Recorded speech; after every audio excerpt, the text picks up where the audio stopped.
What's up, everybody? And this is a new edition of the By the Horns podcast presented by Toyota. Toyota has more all-wheel drive and four-wheel drive vehicles than any other brand. So find yours and shine on. Toyota, let's go places. Cam Smith teaming up with my man Casey Johnson once again as we continue on with our weekly pods on By the Horns. And KC, we're NBA Finals mode now. 2 games in. We're going to unpack that. We're going to unpack some things when it comes to the Chicago Bulls squad in the offseason, of course. We have a little draft talk for you as well. But this is how we're going to start things. We're going to start things with an update of how things have gone in the NBA Finals between the Oklahoma City Thunder and the Indiana Pacers. So for anybody out there that didn't want to watch the NBA Finals and thought it wasn't going to be entertaining because you have 2 small market teams, there wasn't like this big name on either side, well, guess what? You're missing out because we have had 2, 1.5 really good games. I would say that because we'll get into what happened in game 2, especially that second quarter with the Thunder at home. But the series officially started in game 1, KC, where you're looking at that thing and you're like, yeah, all right. For those that had the Thunder in 5 or maybe sweeping, it makes sense, right? Because they were just a dominant group. But then Indiana's just like, wait a minute, everybody. Have you not seen our previous series going against the Cavaliers and the New York Knicks where people leave us for dead and we just find a way to fight back? So I dub the Indiana Pacers zombies because they don't die. They definitely don't die. And they found a way to come back after erasing a double-digit lead in the second half and really the fourth quarter to steal game 1 on the home court of the Oklahoma City Thunder. And the finals officially started then, KC, because we know this. Everybody says that the series really doesn't start until a road team can get a win. And we got that in game 1. Yeah, and I mean, it kind of played out the way we both called it. We both, in the last podcast, talked about how we thought this would be a more competitive series and a competitive finals than some people might have guessed. Obviously, it could still play out otherwise, but with that game 1 victory, I think Indiana showed you that they're not scared. They're here for this matchup, and obviously they played very well on their home court throughout these playoffs. To your point, Cam, about the 48-minute thing, it can be cliche, but it is so true. I mean, the way they pulled out some of these games is just insane. Kevin Huerter, bringing it back to a Bulls angle, has been consistently tweeting about it during this postseason. He's tweeted about it at least 2 times that I've seen it, where he just talks about how they just don't stop. They play the same way all 48 minutes, and obviously their depth allows them to do that.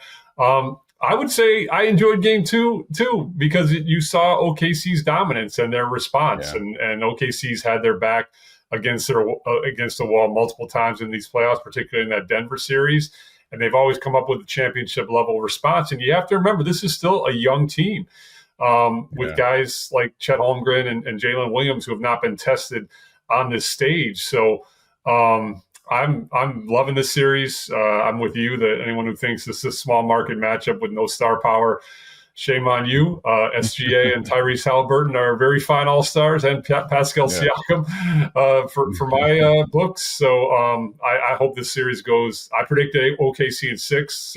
So since I want to be right, I hope it only goes 6 games. But selfishly, I would take 7 as well. I'm excited to see where it goes from here as the series shifts to Indiana.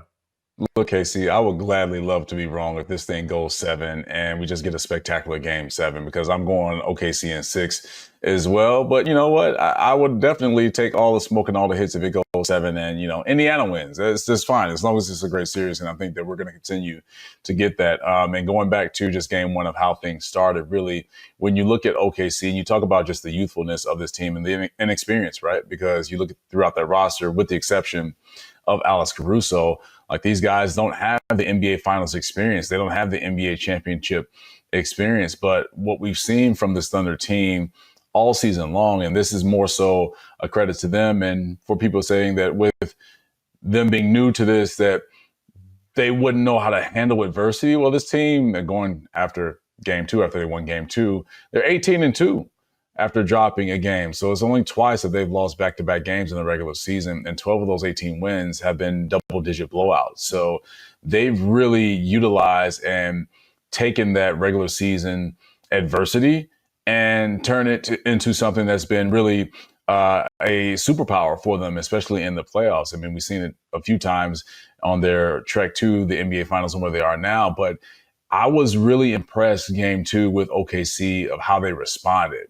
because go to that second quarter, they went on a 19-2 run. Before they did that, it was a 6-point game. And you're like, all right, well, maybe OKC is really still feeling the effects of game one, because early on you had Chet Holmgren doing a little too much. Jalen Williams playing a little quicker than he should have with turnovers and driving into a couple of defenders, either getting a shot block or picking up a charge. And you're like, all right, are they still thinking of how they dropped a very winnable game when they were in command and in control, especially in the final 12 minutes? And now it's really bleeding into what we see in game two. And then the second quarter happens, 19-2 run, 23-point lead. And then it was curtains after that. And you watch how they really rally around each other. And I think that's really one of the cool things about this Oklahoma City team. Is not just like the post game where you see Shea doing his interview and he has his teammates behind him. Like, that's cool. But also just how they rally around each other during those adverse moments during a basketball game. I've rarely seen this, and I don't think I've ever seen this at all. Correct me if I'm wrong, KC, if you've seen it, but I've never seen the Thunder in a huddle pointing fingers at each other and really going back and forth of just trying to throw somebody under the bus just so they can absolve themselves of anything that they did wrong on the court. So that's really the cool thing of watching this Thunder team, is that they're fun to watch, but then also they're playing great team basketball. And people, if you didn't know, basketball is a team sport. I know the NBA loves to market individual guys, but it is a team sport, and it's cool to see. Yeah, we have the benefit, Cam, of being in Oklahoma City late in the season. I mean, the Bulls were there, I believe, in March. And I've talked about, had a pretty long conversation with 𝗪𝗛ci Caruso that night, and I want to get into his performance in a second. But to your point about the togetherness and the leadership, it's just a really well-run franchise top to bottom. Obviously, it starts with the owner, Clay Bennett, and then obviously down through Sam Presti and into the players. But one thing that stuck out to me from that night when the Bulls were there was Mark Dagnall's pregame press conference, talking about how they have a team full of leaders and they all bring different qualities in terms of that leadership. And they all kind of respect each other, no matter their pedigree or their years of experience in the league. And I want to tie that back into game two, because I mentioned before, Chet Holmgren is a young player, and he really did struggle in game one. And his personal response to game two, I thought he really set the tone right from the jump of game two. And that comes not only from his own belief and confidence in himself, but also the support that he has around him and those players empowering him to play to his strengths. And, you know, obviously when you have a winning franchise, winning organization, you can, parse the little nuanced details like that. But it really runs down from the top. And I thought Mark Dagnall's talking about just how different leaders bring different qualities to the team. You see that almost out in their play on the court. And there's certainly a togetherness. And look, winning is the ultimate chemistry creator, right? and they won a lot, 68 games. But I thought Holmgren was really impressive in game two, as was our guy, 𝗪𝗛ci Caruso. And just from a personal standpoint, it's been fun for me, having spent 3 seasons around 𝗪𝗛ci, seeing the love that he's getting on the national stage now, because we all knew it, obviously, when he was here, how special a player he has become. He's not going to score 20 points every game like he did in game two, but he's knocking down those threes, and the defense is always going to be there. But he's just getting quite a bit of national love and national spotlight, and it's well-deserved. I mean, anytime you earn the respect of the king, LeBron James, who obviously did not want him to leave Lakerland before he came to the Bulls, and now, 3 great seasons in Chicago where the all defensive love started, and now progressing on the final stage and getting the national attention. It's really cool. And he's an easy guy to root for, just the way he plays, so selflessly, so eternally present with his competitiveness, and such a team player. So that's been something that's really stood out to me in these first games of these finals. Yeah, I'm right there with you, KC. And I know it's cliche. We've heard this time and time again, in the overused phrase of, being a star in your role. But Caruso is that. I mean, he is really the epitome of that. And you look at just how he plays the game, is really just selfless and what he tries to do, whether it's him guarding a point guard or really morphing into a big, even though he doesn't have the size, and trying to check a 4 or sometimes a 5. I'm going to show my inner nerd right now, KC, because I was a big superhero fan and still am a big superhero fan when it comes to comic books and things like that. But there was a character in X-Men. Her name was Mystique, and she could morph and transform into anybody out there and just have you fooled.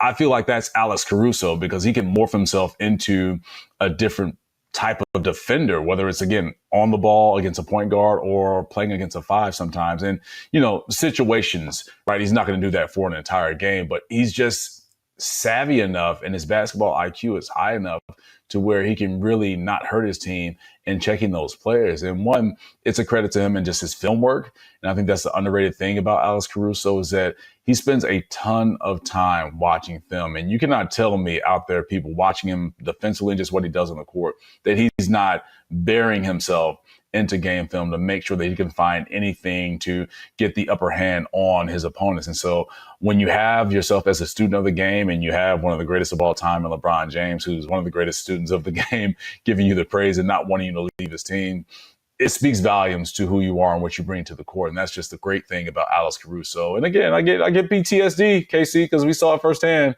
when he was in that Bulls uniform of just it being 5 Carusos out there, as we would say all the time, as Stacey King would say on those Bulls broadcasts. So watching him do it at the highest level in the NBA Finals with Oklahoma City is just like, yeah, I'm not surprised. But it's also really just cool to see again. Yeah, the 𝗂𝗍𝗃 matchup was the one that was just so insane. And I had some people tell me like, well, he was getting away with a lot of physicality and a lot of fouling. Well, guess what?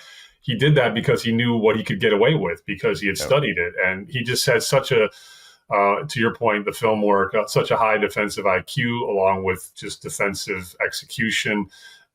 It's the minutes on Jokic in the Nuggets Thunder series are the ones that are going to stand out to me from this Thunder run. Regardless of how this series concludes. And, we got to get into 𝗵𝗏 a little bit because I know the stats a little old by now, but I mean, after that game 1 victory, the stat came out where he's 13 for 15 with a chance to either tie or take the lead in the final 2 minutes of games this season. That is just absurd. I don't think I've ever seen a run like that. And to have one shot in each series of this Pacers playoff run, down the stretch, to do it 4 straight series is really remarkable. To have a signature shot like that. So I mean, we're witnessing one of the greatest clutch playoff runs in league history. I hope people recognize that, and it's not over. I mean, he might have another one in his bag as we move through this series, but the Thunder were obviously in complete control that entire game 1. Pacers only lead 3.5 seconds of the entire game, and 𝗵𝗏 𝗟𝗏 clutch gene is for those of us who watched DeMar DeRozan do it for a few years here. This clutch run that 𝗵𝗏 𝗟𝗏 is on is one for the ages. Yeah, definitely iconic, and just gives you those shades of Reggie Miller being in that Pacers uniform and just ripping the hearts out of their opponents. I think the cool thing in going back to game 1 and what we saw, and this is more so a credit to Rick Carlisle, after they get the stop on Shai Gilgeous-Alexander, who did everything that we've seen time and time again SGA do when it comes to needing a basket or getting a game winner. He got right to his spot, got right to his shot, and defensively the contest was there. And they forced him into a miss, right? And then you have 𝗵𝗏 or the Pacers coming back on the attack with the basketball.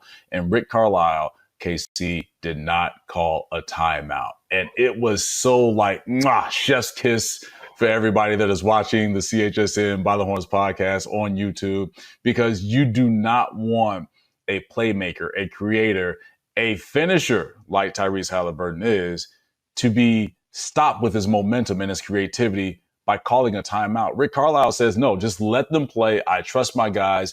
And again, it goes back to who Rick Carlisle is and just his basketball mind, not only just as a coach, but as a player, because he played with one of the greatest of all time in Larry Bird with the Boston Celtics and run rings with him. So you have him understanding that I'm going to trust my guy to make the right play.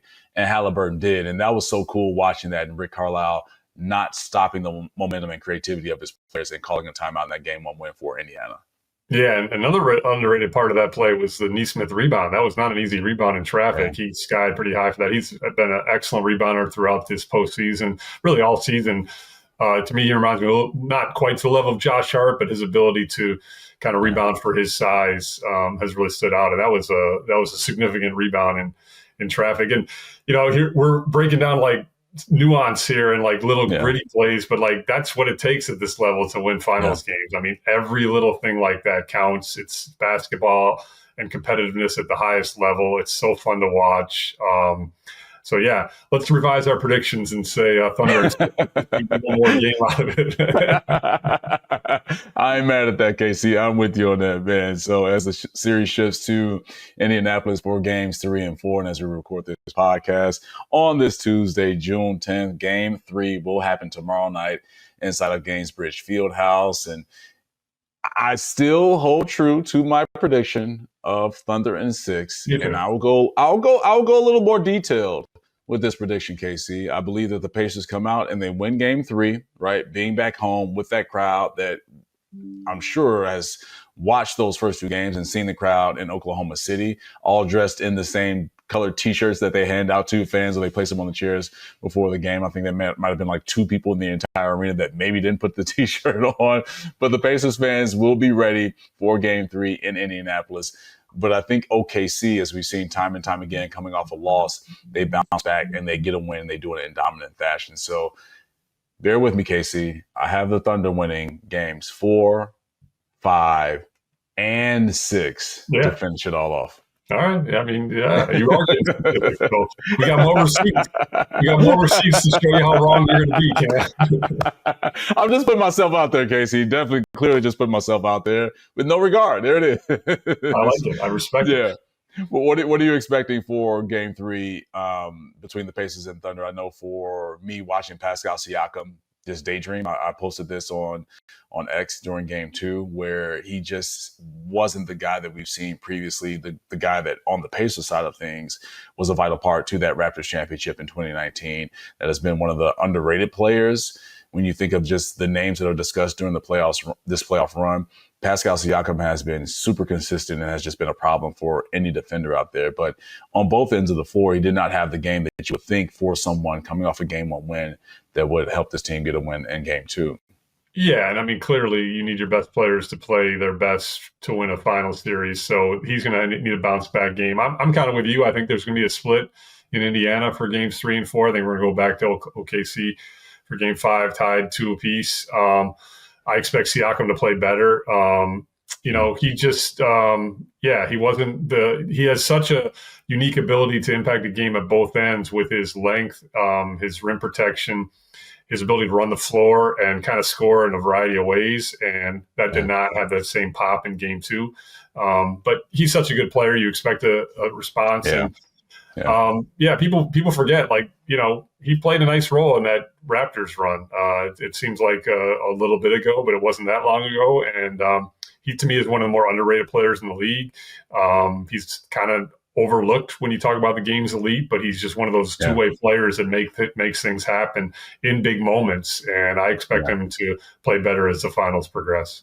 Yeah, along with 𝗵𝗏 𝗟𝗏, who wasn't as aggressive with the basketball in terms of taking his shots. I believe he had under 15 shot attempts. And there's a stat out there with 𝗟𝗏 that the Pacers are 8-1 when he attempts at least 15 shots. But then also if he attempts anything under that, they're 5-4 in this playoff run. So just an interesting stat nugget to take into game 3. What will be part of the aggression for the Pacers in game 3? Because you need your leaders to step up at the end of the day. No matter if it's a win or if it's a loss, it's the NBA Finals. So you have to have your guys get you to that ultimate goal, and that's winning NBA championship. So that's what we expect in game 3.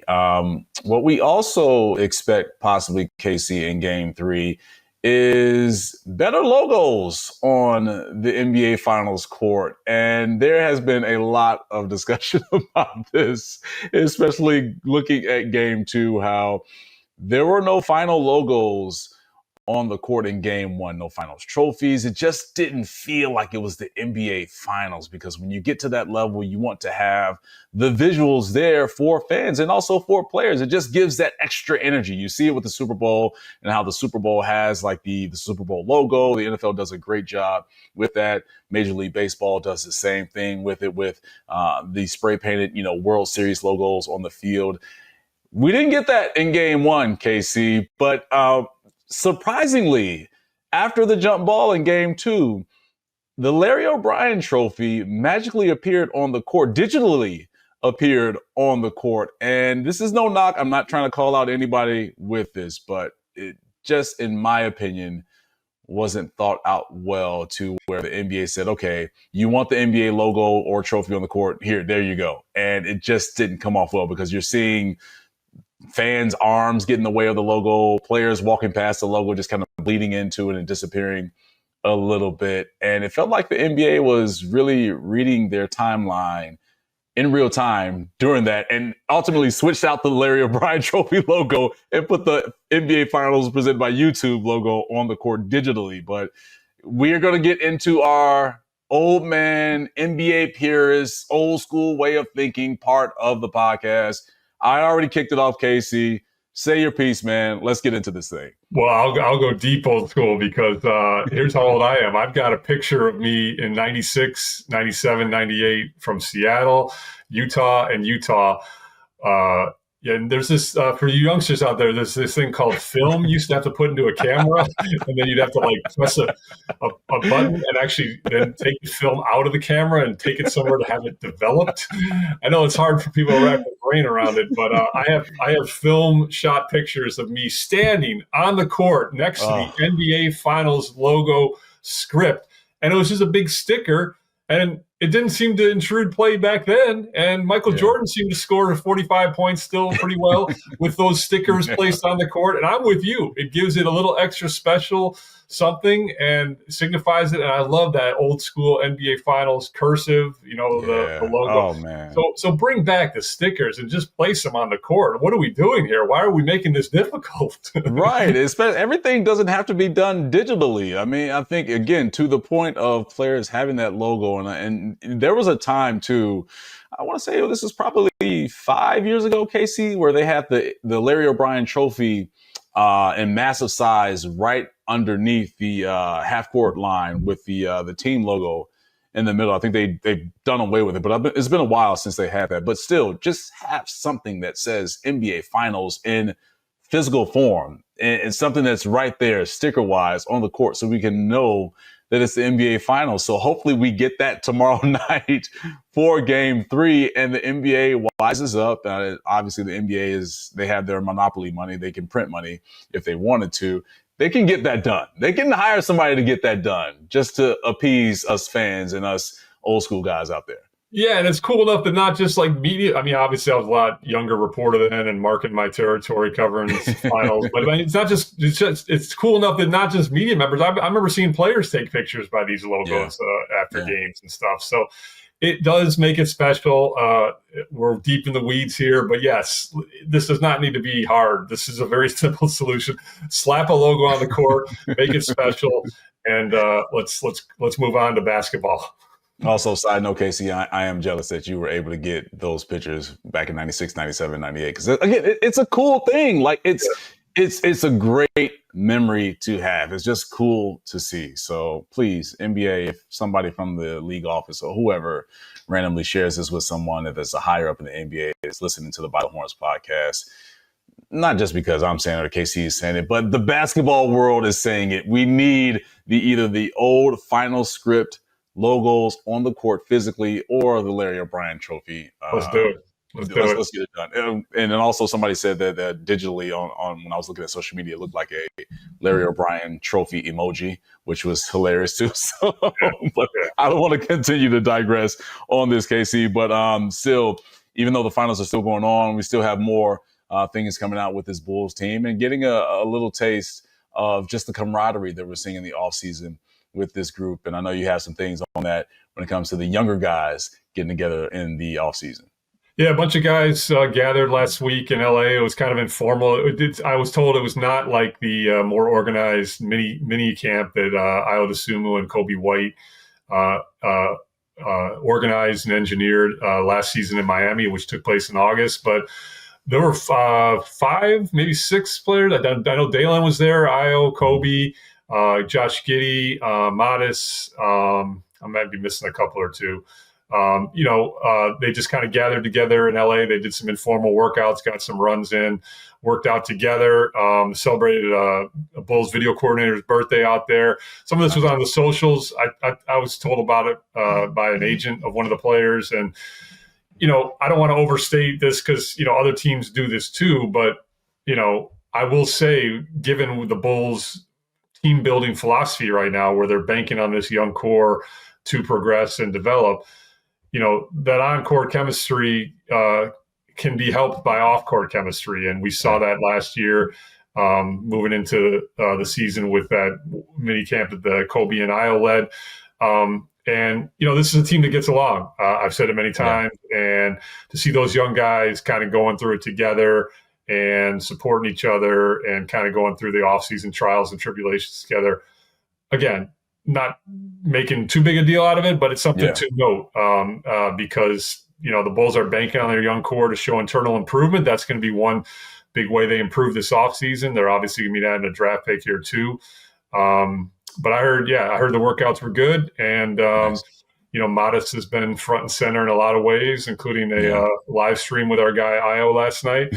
So, it's just cool when you see stuff like that. You guys got to make an effort and an expense to get there, and they can afford it, obviously. But it's a good thing to see that happening in the off season.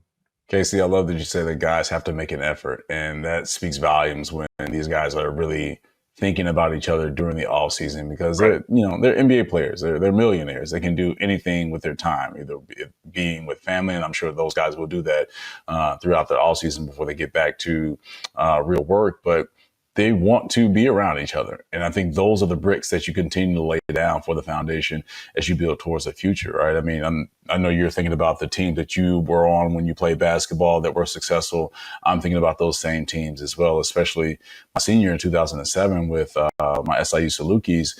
We made it to the Sweet 16, KC, but I just remember the off season, the regular season, after practice, we were always around each other, just spending time with each other. And it just speaks volumes for just your team chemistry. And it shows on the court too, where you don't have to verbally say anything. It's a nonverbal communication that you have with each other on the court. And you just read off of someone's, anticipation or just lack of, and you can make up for them. So those are like the little things. And again, to your point, not going to overstate this thing and make it seem like the Bulls are the only team doing this. But it's great to see these young guys really get together, especially I'm not part of this streaming world. And this is where I kind of continue to shift back to the old school version, but I'm starting to get a little more familiar with it. Like I know the names of 𝗁cie 𝗄𝗃 and 𝗃cie and all these guys, and I always done that throughout the season in terms of streaming.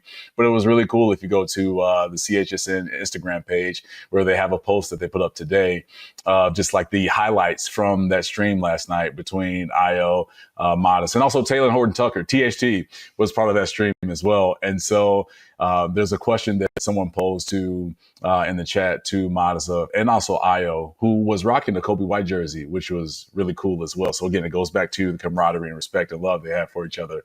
But they were asking, how is it guarding Giannis? And, they went through their breakdowns of how difficult it is. And it was really cool to see Giannis comment on the CHSN post saying that, like, this is lit. This is really great. And so you just have those moments which are really cool for this group. And again, it's encouraging to see. I think that's the best word to use from my standpoint, my perspective, encouraging to see these guys spend time with each other in the off season. Yeah, again, let's emphasize this. You got to make a choice to do this, right? I mean, there's an effort and a choice, and they're choosing to spend time together, which can only be a good thing. And again, I don't want to equate this with the dynasty era Bulls or make this bigger than it is, but there's a famous story, if we want to go back in history, of the Bulls bumping up against the brick wall that were the Detroit Pistons and losing Game 7. Mm-hmm. And the next day, Michael Jordan starting that breakfast club, where they would meet at the Berto Center and lift together the next day. Off-season workouts started right then. And again, I'm not equating this to, the Bulls are going to win a championship next year or anything like that, but it is a choice and an effort to be together, and the fact that they want to do this and be together can only be a good thing. I too didn't miss that live stream. I did hear a couple of highlights. So first of all, I heard it was 3.5 hours long. I was like, way too much. And supposedly, I can't confirm this, but supposedly someone told me that at one point someone put in the comments that they should call me. And Io said he would have, but he didn't have my number. So obviously I'm both thankful for that and possibly going to correct that for next season. But I was wondering how I would react if I got cold called for a live stream. I think I might be a little too old for that, but I probably would have had gone the same place you did. I thought it was very cool that Io was wearing a Kobe White jersey. That's the first thing that stood out to me when I caught up on it today on social media. I thought that was like, wow, that's pretty cool, man. It was really cool. Definitely really cool. A piece of advice, 𝗻𝗄, because if you get a FaceTime call from Io, just know that he's streaming and he's really putting himself under pressure to have you answer the FaceTime, because he actually did that with Kobe White and was a little nervous because he wasn't sure if Kobe would answer. And after a couple of rings, I believe, Kobe picked up, and it was just like Io showing the Kobe on the FaceTime to the stream and to the chat. And it was really cool to just have them say with each other, like, yeah, I would answer for you. Like, it's always love. And that was just really cool. And he's showing like Matas is there and 𝗤𝗏 is there. So it's just that genuine fun and just love that they have for each other is just really cool. But 𝗻𝗄, if it gets out, somebody tag Io right now. Tell them to get in contact with 𝗻𝗄 so 𝗻𝗄 can get that cold call and get FaceTime on the next Io stream. We got to have that. that could be must-see TV, maybe. Yeah. But we were talking about Matas and, streaming and everything. And he's on Shaquille O'Neal's new show, Power Moves, on Netflix. And if you didn't know, that Shaq has now taken over as president of Reebok, the apparel brand, and has Allen Iverson as his VP.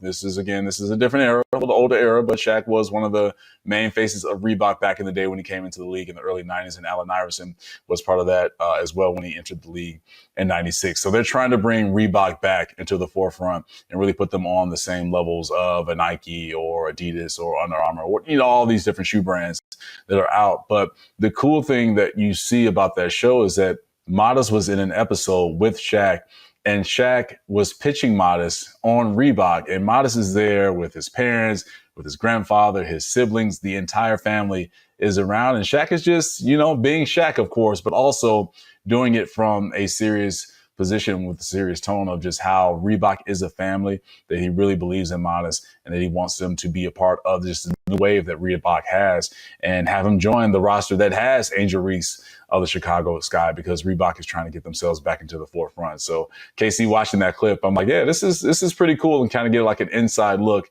into these, pitch meetings with these shoe brands, but also Shaq doing the pitch meeting and also doing it in pajamas, just to let you know that he's Shaq and he's just kind of laid back and cool. Yeah, exactly. But I know this, like, one of the most successful businessmen around. I mean, like, Magic Johnson would be up there. Shaq is up there. I mean, these guys have gone on to become incredibly successful businessmen in their post-playing careers. So that was a pretty convincing pitch to me. I'm not sitting in that chair that Matas is, but I did think the family aspect to it was the best, because, obviously the way Shaq was raised, how much he has respect for discipline and the love in a family. And Shaq pointing out Matas's family being there, being powerful to him, I thought was a very cool moment. Yeah. I think, Shaq would be a hard guy to say no to. It's not my decision, but that's pretty cool. And I'm not a sneakerhead, but I will say, wasn't New Balance, wasn't that the pump up ones with D Brown in the dunk contest? Or no, that was Reebok, 𝗻𝗄. I got you. Reebok. Yeah, I got you. No, that's what I'm saying. Okay. I switched New Balance because I had Zach LaVine and New Balance in my mind. We are talking about Reebok and Zach LaVine. So I was right. That's the same brand, D Brown and the pump ups, right? Yep, definitely. Yep, right. Those are it. See, 𝗻𝗄, you're more of a sneakerhead than you know. You're more of a sneakerhead than you know, 𝗻𝗄. but Reebok's trying to, New Balance had this kind of run a couple of years ago with Zach and Jamal Murray, and obviously they have Ohtani and on the baseball side.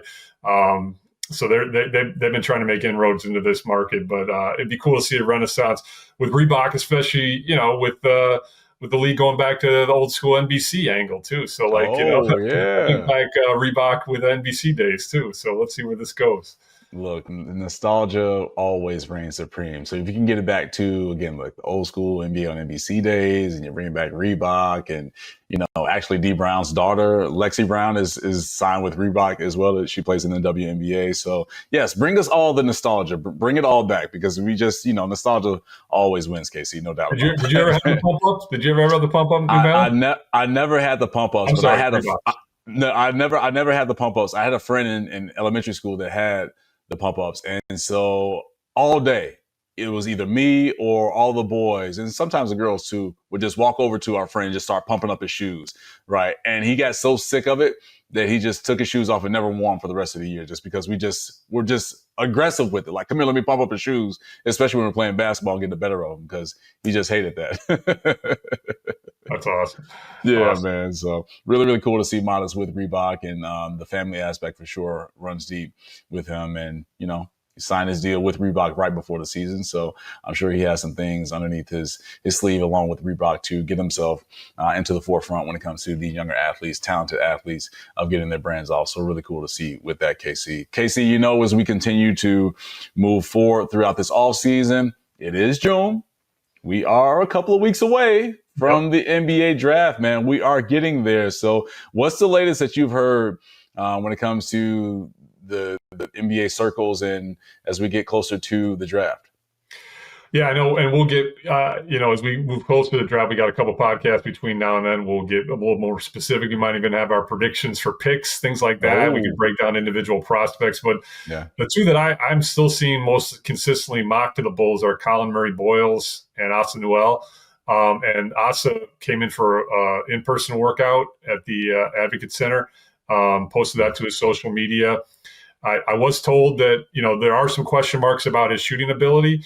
I was told it's just one workout. I was told he shot it very well that day. Yeah. Obviously his field goal percentage is spectacular. He's very crafty finisher around the rim. The question marks is, can he be a floor spacer? Does he project to be a floor spacer? He's obviously not going to be one his rookie year. He's a one and done prospect. But I was told at least this one day he shot it well from all over the court, and the Bulls were impressed. Really intriguing prospect. I still see his name linked to the Bulls quite a bit. And I can just tell you from what I was told, it was an impressive workout. Again, just one data point. But it's an important one when you get into the building and perform in front of the Bulls and go through their specific workout and perform well. That can be a significant data point. We'll see. I'm not seeing him mocked in the top 10, so I think he is going to be available. And what are your thoughts about him? Do you have strong thoughts about him? Yeah, I really have strong thoughts about him because he's a live body, 𝗻𝗻, and with the length and height at 6'10", but then also his leaping ability and how quick he is off his feet. So you watch him, and if for those that didn't watch him in his long season at Georgia, but he was a guy that could protect the rim. I believe he averaged just around 1.5 blocks per game in his freshman season at Georgia. But it says a lot when you think about that conference too, and just the bigs that are on those teams with a Florida or an Auburn, right? So when he's able to do that at a young age and have some double games against Auburn and against Florida, some of those bigger front lines and older and experienced front lines, there's possibilities there, right? You can understand what he can be in the NBA. So I really like that you mentioned that he had a great workout for the Bulls, and just kind of, from what you've heard out there, especially with his shot. So with every single team in some form, they're going to put you through a workout that mirrors what they do or mimic what they do offensively. And so for Newell, I'm sure rebounding the basketball, running in transition, being the trail guy, catch and shoot, or pick and pop and popping out for threes on catch and shoots, or catching and ripping and going to the rim, him showing well bodes for the possibilities of him being drafted at 12 for the Bulls. I think he would be a great and awesome decision if the Bulls pick him at 12, if he's available, right? Because you know how these things go with the draft as guys get more workouts and these hotter names start to build and climb when it comes to a lot of these mocks. Yeah, one thing, Cam, that we know we don't have to worry about with him is we talked so much about how the Bulls, one thing that's driving their draft philosophy this year is fit in this new style of play, right? And that he checks that box. I mean, his ability to run the floor, his athleticism, his potential as a two-way player, all these things fit into the future vision for this next roster iteration as they move forward. That, is a significant thing because, we've talked about them not being hung up on position, but obviously they would probably prefer to draft a front court player.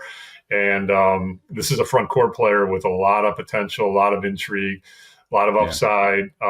Definitely fits the long-term timeline of our 𝗕𝗫𝗀𝗀𝗀𝗀 asking fans for patience. I mean, I believe he's 19, obviously a one-and-done player. Like all rookies, but particularly someone with his frame will need to get a lot stronger. We can say the same thing after one full season of Matas Buzelis. He needs to get stronger. I know Matas will. You'd like to think this kid will too.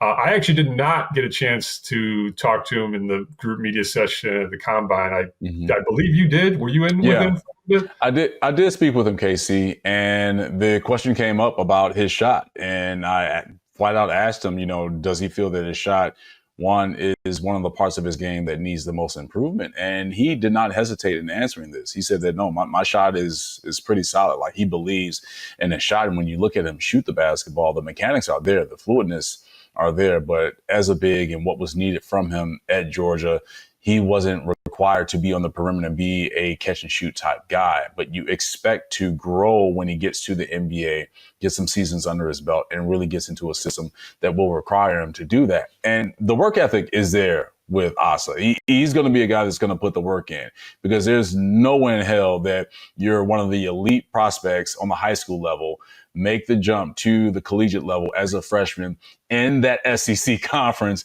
and put up the numbers that he did. I mean, it was very impressive. I believe it was 15 points, 7 rebounds, and as I mentioned, about 1 block or 1.5 blocks per game, which for a Georgia team, nobody really was checking for Georgia, right? And when you look at and think about the SEC conference, but he made a lot of opponents really second guess themselves and do more of a intense study when it comes to the scouting report against the Georgia Bulldogs, just because he was a problem for certain guys in that lane. So just his confidence is there in speaking with him and just understanding who he is and what he wants to bring to a team. And that's something for me that struck me, and I was impressed by just him knowing who he is. And that says a lot about a guy that's 19 years old and, on a new path, a new journey, with everything being thrown at him of trying to achieve the dream of getting into the NBA.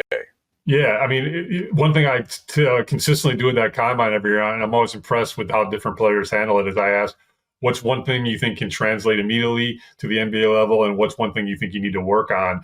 And you really can tell a lot about how players answer, particularly the latter question. So it's good to hear that Asa kind of, talked about that head on in his media session. Because like I said, I did not get a chance to get over him. You and I were double teaming that day. We were conquering and dividing, conquering. We talked to a lot of prospects that day. Yeah. I told you before and said on this podcast before, I was really impressed with Colin Murray-Boyle's media session. Yeah. Again, just one small part of it, but I like people that are very outgoing and enjoy the banter with media. I was very impressed with his session. So, I know the Bulls aren't going to consult us for the media angle to this, but if they did, I'd be voting for Colin Murray-Boyle's. He would be a good talker in the locker room, as they say. Yeah. So, but the Asa, projection for shooting will be a question mark, and we'll see where it goes. Yeah. But like I said, for one workout, it sounded like it went well.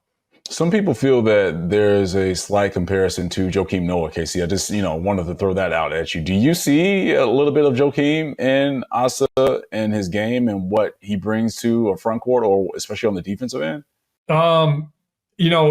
I think he's probably a little more fluid and athletic, what I've seen on tape, than Joakim. I mean, that's not a knock on Joakim. I mean, he was a 2-time national champion in college, but he was awkward.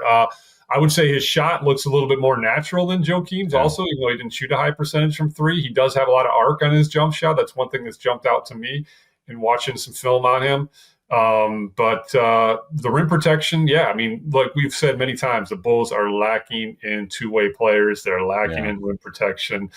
Asa projects to be impactful potentially in both areas.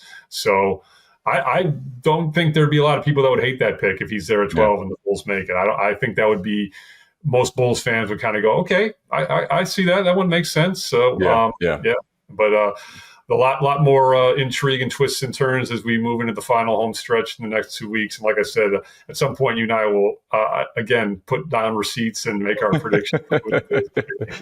I got the Patrick Williams pick right in 2020. Don't get mad at me. I just brought the information. All right, people. On that note, that will do it for the By the Horns podcast presented by Toyota. Toyota has more all-wheel drive and four-wheel drive vehicles than any other brand. So find yours and shine on. Toyota, let's go places. Hey, I just want to shout out to all of our viewers on the CHSN YouTube page for watching By the Horns and all the pods that we have along with our content, as well as everyone that is getting wherever you get your pods, the show for By the Horns. Welcome to our Xfinity customers. Congratulations. Welcome to the family, because that deal with Xfinity and Chicago Sports Network is officially done, and you can catch By the Horns on your Xfinity channel 200, I believe, if you're in the Chicago land area or in the city of Chicago. So welcome. We have a lot of great stuff coming your way as we move forward, especially in this NBA offseason. KC noted, a couple of weeks out from the draft, so we have some very special content heading your way from himself and I on By the Horns. But we will see everybody next week. Take care.